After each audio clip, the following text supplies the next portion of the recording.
baju salji. Betul lah, abang hari-hari pakai baju panas. Tolong abang aku tunggu di dalam. Abang ke house control. Kenapa adik boleh buka pula dari gitu? Adik roommate. Roommate tu kan?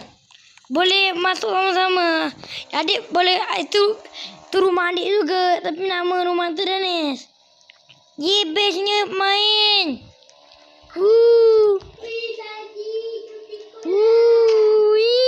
Kenapa tak buat macam ni? Tolong bang. Bang. Takutnya. Adik tu John.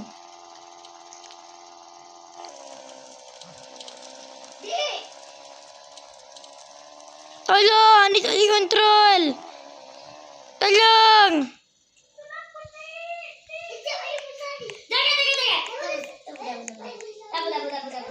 Abang boleh jadi.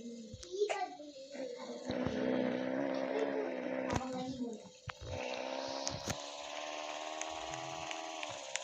Awak, ada adik baru. Adik baru. Kenapa orang duduk kat tepi jalan? Jom dia adik saya. Jom. Okey. Adik tak ada. Ada dapat adik baru. Dekat rumah ke? Jom. Adik baru. Tengah nak balik rumah ni. Nak bawa adik baru. Mana adik baru? Adalah. Dia dah sampai rumah dah.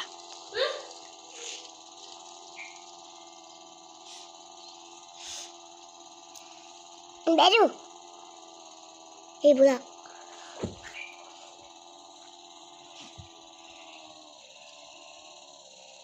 Parking sini. Parking sini bang.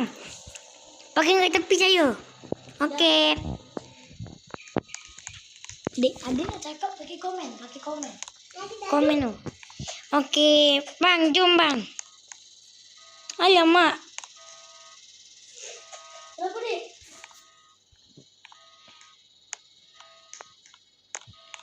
Yang ni adik baru. Adik baru. Siapa nama adik baru? Tak tahulah.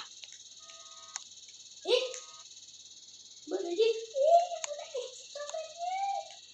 Jom tidur dek. Dah pukul 10 dah. Esok nak sahur. Jom.